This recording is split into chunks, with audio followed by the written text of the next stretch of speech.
La irrupción de la pandemia del coronavirus, por su inusitada virulencia, está exigiendo al mundo nuevas estrategias en todos los ámbitos de la sociedad, tanto económica como política, como social, pero el foco de la atención, sin duda, está centrado en el mundo de la ciencia médica, debido a la virulencia, a la gran cantidad de muertes que está ocasionando esta enfermedad COVID-19 y la gran impotencia de la medicina para realmente solucionarlo. Estamos en un escenario que creo que hoy llegamos a 7 millones de contagios, casi medio millón vamos camino de casi medio millón de fallecimientos por la enfermedad. Están confinados 4.500 personas en el mundo. El 60% de la población, esto es algo realmente extraordinario, y tenemos, no queda otra solución que rebuscar con valentía entre los nuevos paradigmas de la ciencia, nuevas alternativas terapéuticas. Aunque desconocemos en la actualidad muchas cosas sobre el virus, sí sabemos que su llave para entrar en las células y contaminarla es una corona de proteínas en forma de espina, que tienen afinidad por unos receptores que están en unas células de los alveolos, que se llaman neumocitos tipo 2. Son unos neumocitos que, aunque ocupan solo el 5% de la superficie de los alveolos, tienen una importancia muy grande por su papel regenerativo de los alveolos y que producen el surfactante pulmonar, que es el que da estabilidad y da capacidad funcional a los alveolos para el intercambio gaseoso. Bien, una vez que el virus penetra en las células, unos guardianes, células inmunitarias, que son los macrófagos alveolares, se sobreestimulan en exceso y provocan una tormenta inflamatoria, liberando una cantidad astronómica de citoquinas, de células inflamatorias, que amplifican la reacción inflamatoria y finalmente causan edema, fibrosis, destrucción, es decir, una auténtica catástrofe que da lugar al síndrome de distrés respiratorio, una situación en la que existe un 40% de mortalidad y para lo que no hay tratamiento en este momento. A pesar de que se han ensayado agentes antivirales, antibióticos, productos biológicos como el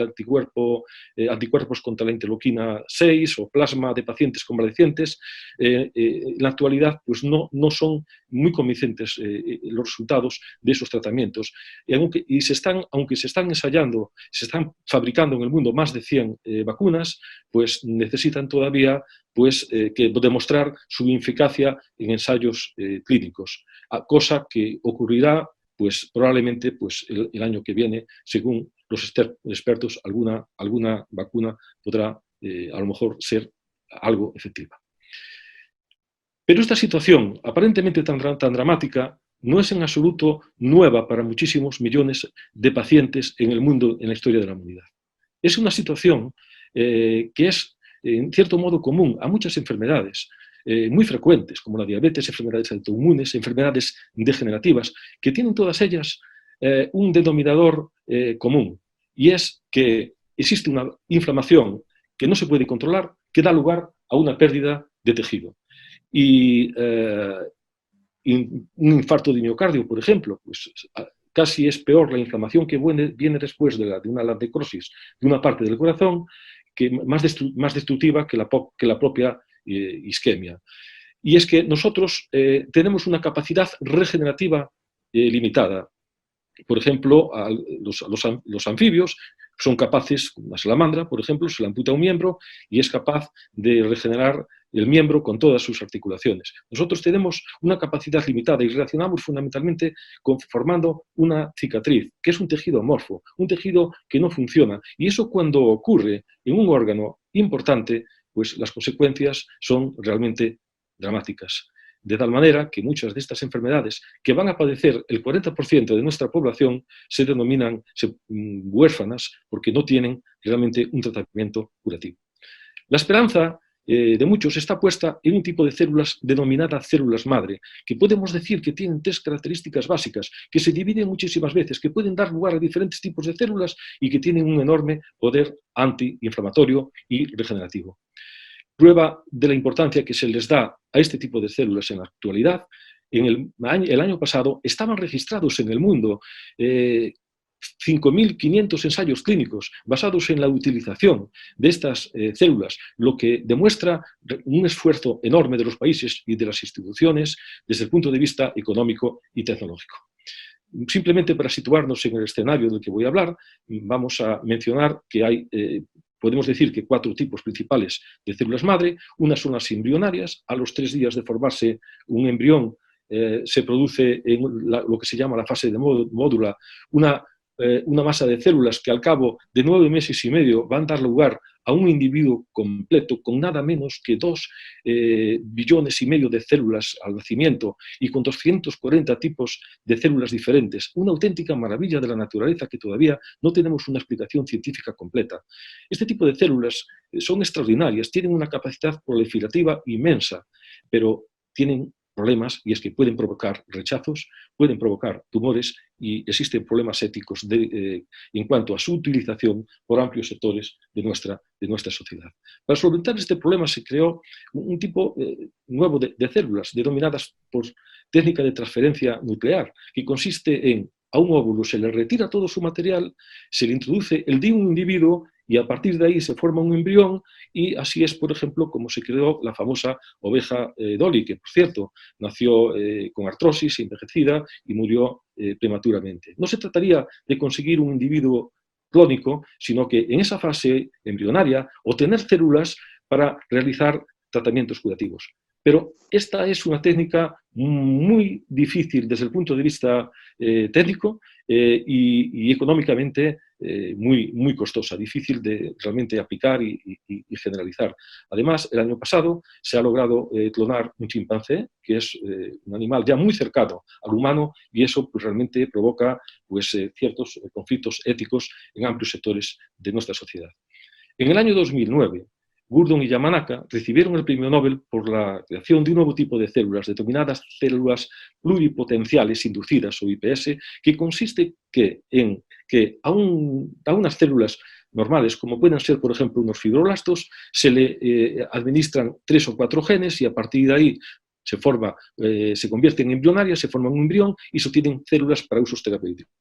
De la misma forma, esto es un procedimiento técnicamente hoy muy difícil y muy costoso económicamente. Pero también sabemos que en nuestro organismo existen unas células madre en todos los tejidos con cierta capacidad regenerativa. Existen cantidades pequeñas, ínfimas, y que para usos terapéuticos necesitamos expandirlas y en cultivos celulares para obtener unas cantidades suficientes para realizar un efecto terapéutico. Las más conocidas son las de origen hematopoyético, porque hay que reconocer que han contribuido a curar leucemias, mielomas, incluso pues, tumores sólidos. Pero también existen otro tipo de células diseminadas por todo el organismo de apariencia fusiforme alargada que se denominan células madre mesenquimales. De donde más se obtienen fundamentalmente es de la médula ósea, de la grasa subcutánea, del cordón y del cordón umbilical. De la misma manera, están en cantidades ínfimas en el organismo y es necesario, una vez obtenidas, expandirlas en cultivos celulares para obtener cantidades suficientes para un producto terapéutico. Cuando analizamos la evolución de las investigaciones sobre estos tipos de células, comprobamos que, como es lógico, las células madre hematopoyéticas experimentaron un crecimiento extraordinario, las investigaciones sobre ellas, pero llegan ya a un estado de meseta, igual que los otros tipos de células, el número de publicaciones, de investigaciones están llegando a una fase de meseta, pero este tipo de células, que son células madre mesenquimales, están experimentando lo que se dice un crecimiento realmente exponencial. Eso se debe en parte a que se está demostrando que muchas enfermedades comunes como lupus, la diabetes, esclerosis múltiple, fibrosis pulmonar idiopática, artritis reumatoide, enfermedad de Parkinson, etc., en esas enfermedades se está encontrando que existe una depleción, un reducido número o un mal funcionamiento de estas células, y eso es importante porque estas células se está demostrando que tienen un efecto regenerativo, antiinflamatorio, proangiogénico, antiestrés oxidativo y antimicrobiano. Se comportan como a modo de centinelas, que están en los tejidos y detectan cuando existe un daño de las células somáticas emiten unas señales de alarma y las células madre pues están demostrando, se está comprobando que emiten una serie a su vez de señales para ayudarles a desinflamarlas, a regenerarlas. Es lo que por ese motivo, Kaplan, un investigador en células madre, en el año 2017, las denominó células de señalización medicinal. Bien, en la actualidad, ¿cómo se está actuando? Pues se consiguen células de un lugar anatómico del organismo, de un individuo, se expanden en cultivos ex vivo, y luego, cuando se consigue una cantidad suficiente, se introducen pues, en una localización de una lesión y fundamentalmente por vía intravenosa. Así se ha demostrado ya en fases clínicas 3 la utilidad terapéutica, la seguridad y la eficacia de este tipo de células para tratar enfermedades como problemas de los derivados de los injertos, lupus, infarto de miocardio, cirrosis hepática, enfermedad de Crohn, diabetes o esclerosis múltiple. Pero existen de momento muchas dificultades relacionadas con la utilización de este tipo de células, fundamentalmente porque son células que muestran una heterogeneidad. No son iguales las células según la localización anatómica. Incluso hay variación entre los individuos. Existe una heterogeneidad. No todos los individuos tienen células madre mesenquimales que muestran la misma potencia. Incluso una vez que se cultivan, puede variar y pueden ser con evoluciones diferentes de su capacidad funcional. Además, podemos decir que no existe la célula madre ideal en este momento. Una célula madre que tenga un método de aislamiento no invasivo y sencillo, que sean fáciles de cultivar y de crecer en cantidades suficientes, que muestren amplia capacidad para diferenciarse en otros tipos de células, que muestren capacidad para llegar a los tejidos dañados, que no presenten problemas de rechazo, problemas éticos derivados con su utilización, que no muestren el riesgo de tumores o redes cromosómicos, que sean fáciles de manipular con fines terapéuticos y, por supuesto, también que tengan un costo económico razonable para que sea una medicina que se pueda generalizar a toda la población. En este contexto tan espectacular de la medicina, de las células madre y de la medicina regenerativa, nosotros hemos tenido la suerte de encontrar un tipo de células muy especiales en el cuello uterino, que las denominamos por su término en inglés, HUCECs, Human Uterine Cervical Stem Cells. Este tipo de células hemos comprobado que tienen todos los apellidos, todos los marcadores moleculares, todos los apellidos moleculares que definen que son células madre mesenquimales. Logramos convertirlas en células de la grasa, en osteocitos, en condrocitos. Hemos realizado ya pues, unas 5 publicaciones en revistas internacionales de prestigio sobre este tipo de células y tenemos una patente internacional que protege el descubrimiento para sus posibles aplicaciones.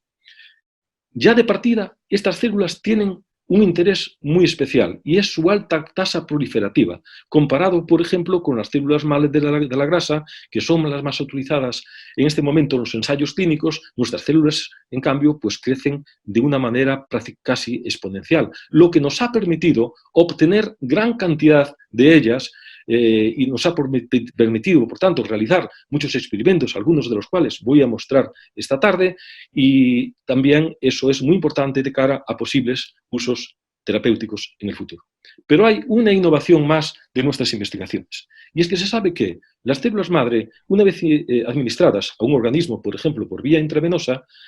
al cabo de 7 días persisten menos del 1% de las que se administraron. Pero durante ese poco tiempo que estuvieron en el organismo, se sabe que producen un cóctel de sustancias que activa sobre las células enfermas y les ayuda a desinflamarse y a regenerar en un mecanismo que se denomina paraclino. Hoy se reconocen muchas proteínas, factores de crecimiento, citoquinas, responsables de esos efectos tan beneficiosos, incluso que esas células pueden producir unas vesículas extracelulares, que son unas partículas rodeadas de membrana que contienen proteínas, citoquinas, incluso factores, material genético también, de tal forma que cuando una célula está enferma, pues emite una serie de señales que son captadas por las células madre en ese tejido y se producen esas sustancias, principalmente las denominadas exosomas, que tienen un tamaño aproximado del coronavirus, y esas son y penetran dentro de la célula enferma y le ayudan a desinflamarse, le ayudan a regenerarse. Para explicar nuestro concepto de nuestra investigación de una forma gráfica, digamos que nosotros obtenemos las células por citología, también las podemos obtener de biopsia, de piezas de histerectomía, de úteros, las que hacemos crecer en unos contenedores de plástico. Estas células tienen unas características que se pegan al plástico, les añadimos un medio de cultivo que contiene todos los nutrientes esenciales para que las células crezcan, se desarrollen, se dividan, y a la vez las células vierten una serie de secreciones a ese medio líquido. Nosotros recogemos ese medio líquido que llamamos medio condicionado e incluso lo liofilizamos, y es de lo que les voy a hablar. Y esto muestra unos efectos realmente muy importantes, y esto además es una ventaja grande en el contexto de la medicina regenerativa, porque se evitan los problemas derivados de utilizar células vivas proliferantes, como la incompatibilidad inmunológica, la formación de tumores, la formación de émbolos, la posible transmisión de enfermedades, la entrada en senescencia de las células, con lo cual pierden potencia, y además muestra ventajas este tipo de tecnología, puesto que permiten una evaluación de seguridad, dosis y potencia similar a la utilizada en los fármacos habituales. Esto permite mejores condiciones de almacenamiento, menor coste económico, un uso práctico más clínico, y pueden estar disponibles en grandes cantidades para uso inmediato, para emergencias, y así poder beneficiarse de las ventajas de estas células de potencia terapéutica, como es el efecto antiinflamatorio, regenerativo o, por ejemplo, antimicrobiano, que es de lo que vamos a hablar a continuación. Hay un hecho muy importante en el fenómeno de la inflamación,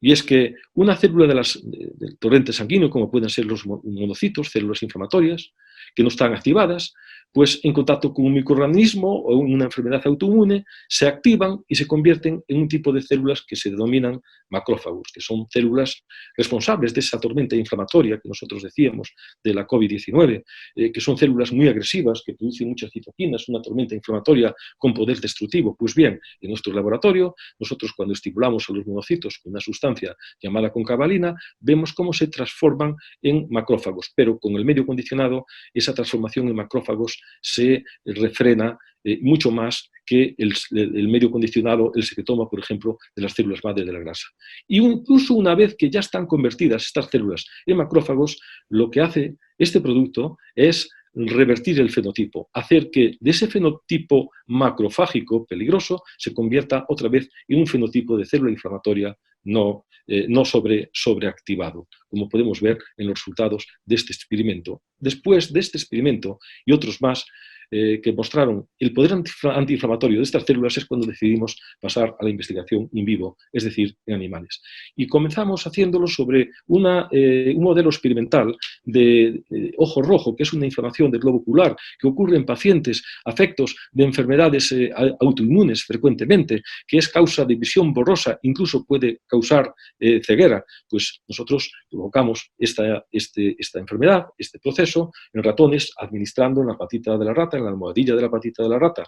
pared de bacteria LPS, y a las 48 horas el ojo se inflama. Cuando nosotros obtenemos humor acuoso del ojo de estos ratones, observamos que el borde acuoso está repleto de células inflamatorias. Pero tras el tratamiento con un colirio de nuestro producto, comprobamos cómo realmente existe una desinflamación, cómo hay un desplome de la infiltración de células inflamatorias. Y no solamente en el humor acuoso, sino que cuando nosotros analizamos todas las paredes del globo ocular, incluso la retina, observamos cómo el colirio hace que se desplome la infiltración de células inflamatorias, el proceso inflamatorio, con una potencia similar a la dexametasona, pero claro está, la dexametasona, que es un corticoide muy potente, tiene efectos adversos muy importantes. Hipertensión, diabetes, osteoporosis, incluso los pacientes que reciben dexametasona pueden volverse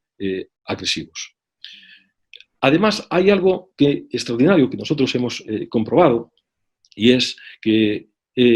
estas células bloquean la producción de las citoquinas inflamatorias. Es decir, los macrófagos provocan esa tormenta, liberando citoquinas inflamatorias como la interleuquina 8, como la interleuquina 6, y observamos que nuestro producto lo que hace es bloquear la producción de esas citoquinas que lo que hacen es amplificar la respuesta inflamatoria, haciendo que acudan al foco de la inflamación más células inflamatorias, activándolos y haciéndolos que a su vez se conviertan en macrófagos, es decir, esa bola de nieve imparable, esa cascada inflamatoria, la logran, de alguna manera, la logramos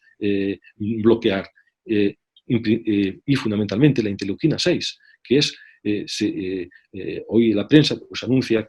bueno, que hay un medicamento que se utiliza para tratar el cáncer, que bloquea las interleuquinas y bueno, pues parece que puede ser una diana terapéutica muy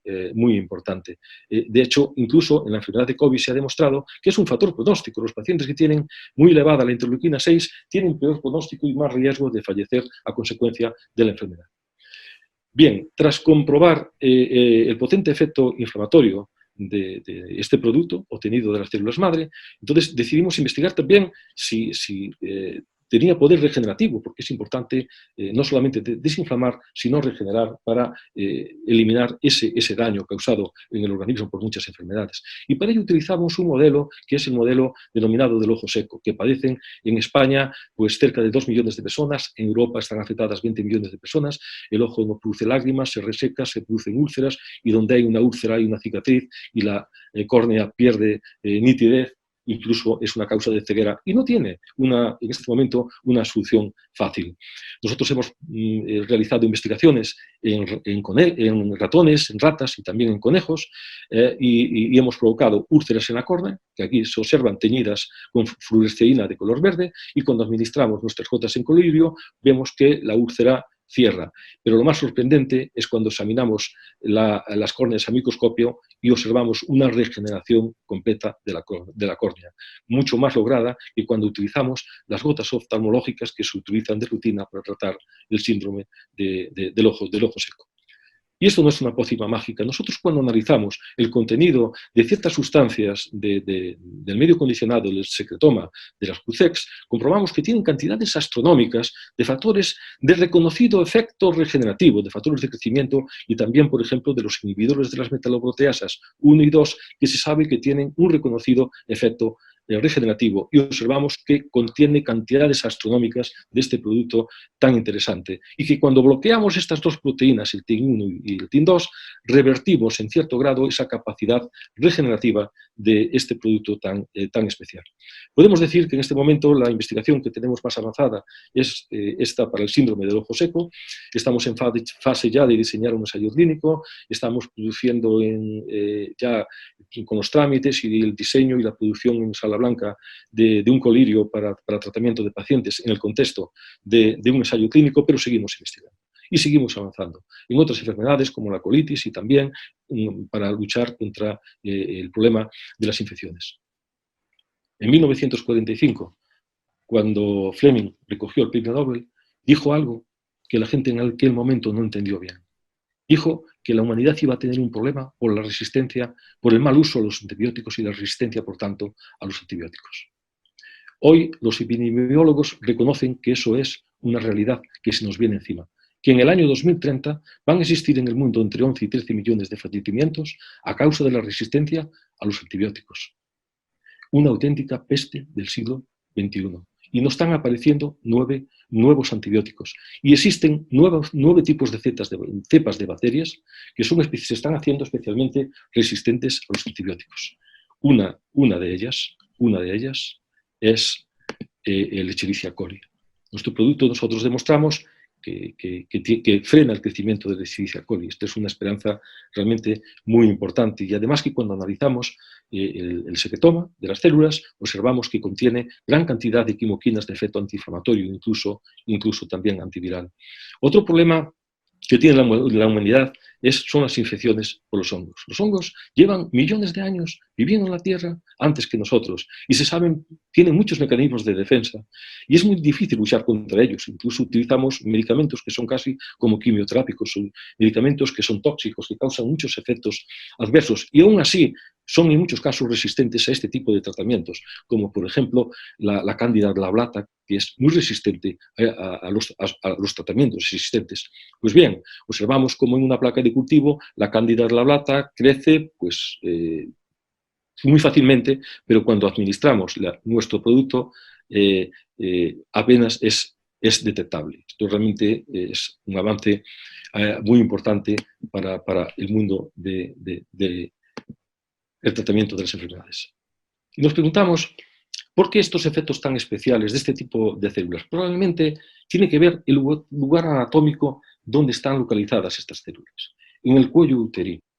en contacto con un medio absolutamente contaminado como es la vagina, y separándolo de lo que podemos denominar el cofre de la vida, el útero, donde se forma la vida. Nosotros consideramos que ahí tienen que existir mecanismos de defensa importantes. Estas células están acostumbradas a cohabitar en un ambiente con virus, o con hongos, con bacterias, y realmente yo creo que eso las hace especiales. Y por eso esos efectos que nosotros encontramos antiinflamatorios, regenerativos y antimicrobianos. ¿Quién diseñó esa variedad de efectos potencialmente terapéuticos? Posiblemente la presión evolucionista de millones de años, de acuerdo con las teorías de Darwin. Por tanto, nos preguntamos si en este momento de crisis mundial por la enfermedad COVID-19, si este producto podría tener interés, y a priori nos parece que sí, que es muy interesante precisamente porque las células madre mesenquimales se sabe que tienen efecto antiviral, pero que además puede ayudar a refrenar esa tormenta inflamatoria tan importante, tan destructiva, que tiene lugar en los pulmones. Los pulmones, además, se trata de un órgano que está súper expuesto a los agentes lesivos, a la contaminación del medio ambiente, a los agentes, a los microbios, y ahí, claro, es un tejido que tiene que tener mecanismos de renovación. Ese intercambio gaseoso imprescindible para la vida exige pues, desgaste, fatiga y constante renovación. Y en este sentido, pues sí, se ha demostrado que efectivamente en los pulmones existen células madre mesenquimales. Que esas células madre mesenquimales además producen un cóctel de sustancias de amplio poder regenerativo en los alveolos pulmonares, que además segregan factores como citoquinas antiinflamatorias, que pueden regular las células inflamatorias hacia un fenotipo antiinflamatorio. Se encontraron además que pacientes con enfermedad pulmonar obstructiva crónica o broncodisplasia pulmonar muestran alteraciones de sus propias células pulmonares mesenquimales, y ensayos fase 1 y fase 2 están demostrando que las células madre mesenquimales muestran seguridad y eficacia para tratamiento de enfermedades como la broncodisplasia, el asma, el EPOC, la fibrosis pulmonar idiopática e incluso la lesión pulmonar aguda ocasionada por virus. En este contexto, este año estamos viviendo una plena actualidad muy interesante, pues se ha anunciado la curación ya en China de 8 pacientes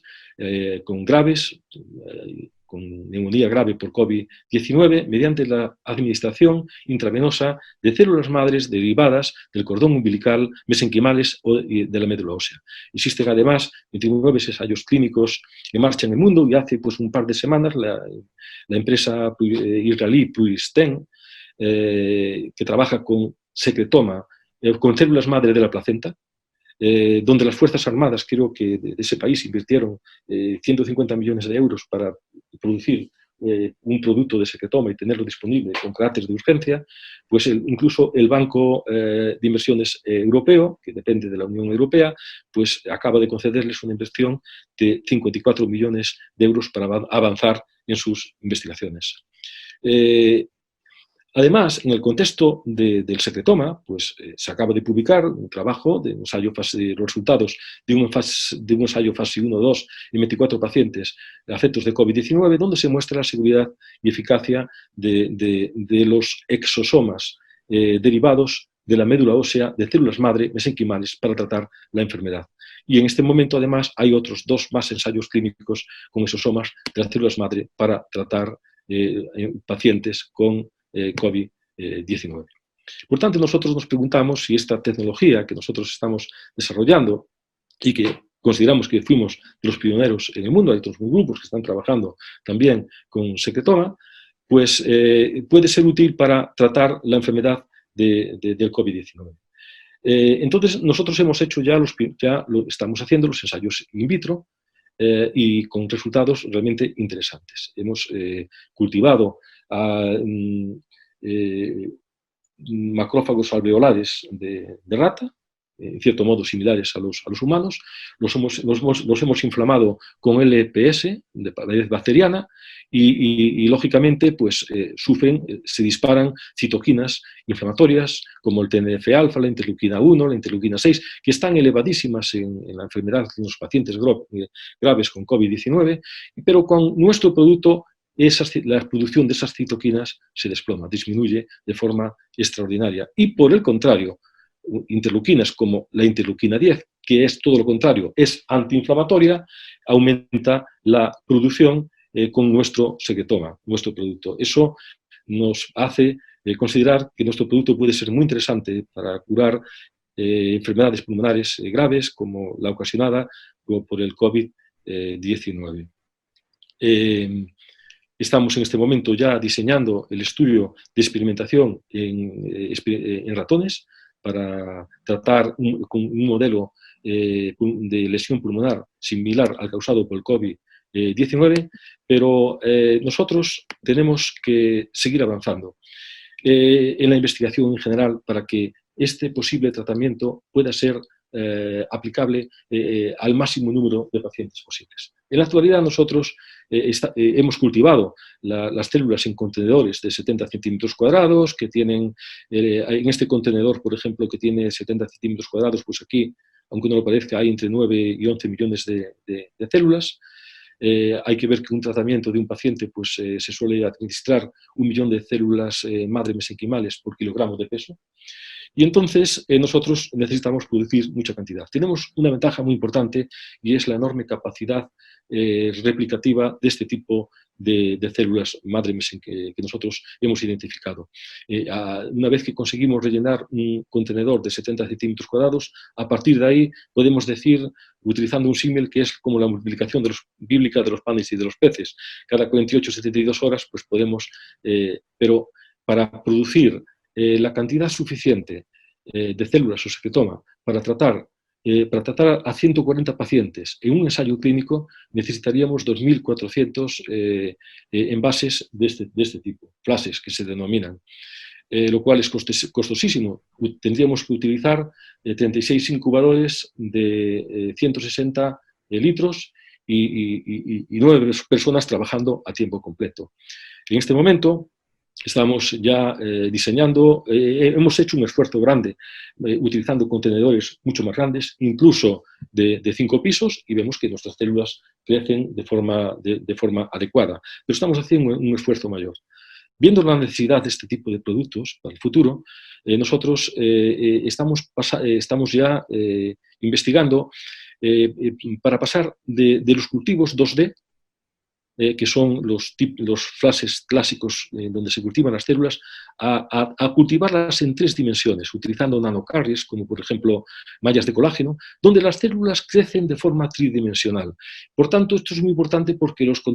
contactos entre esas células son mucho más numerosos, las células se estimulan, existe una sociología celular, las células necesitan contactar entre ellas, y se está demostrando que en cultivos 3D las células producen una secreción acción mucho más potente, mucho más antiinflamatoria, mucho más, por ejemplo, antitumoral. Y con la ayuda de la tecnología actual, de la ingeniería, como es, por ejemplo,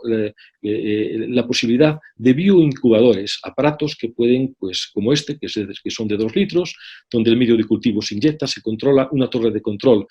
controla el pH, la tensión de oxígeno, una serie de parámetros muy importantes, y lo que tratamos es de conseguir, no solamente de esta manera, la máxima cantidad de litros de este producto, sino también que la calidad de este producto, la potencia terapéutica,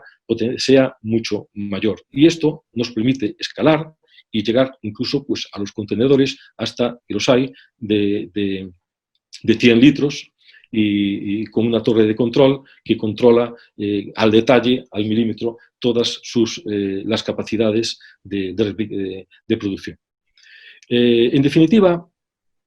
esta crisis nos está poniendo, es como un meteorito que nos ha caído encima, que nos obliga, pues, nos obliga a avanzar, a progresar, sobre todo ante la perspectiva real de que parece que se necesitan nuevos fármacos, o sea, ya parece que se ha llegado a un tope ya de nuevos fármacos posibles, y necesitamos nuevas alternativas terapéuticas. Y claro, nosotros pensamos que las hay, y en el paradigma de las células madre y de la medicina regenerativa tenemos que escarbar, tenemos que investigar, y el único fracaso es no intentarlo. Intentarlo es solidaridad, es avanzar en el conocimiento y es invertir en la investigación científica. Muchas gracias.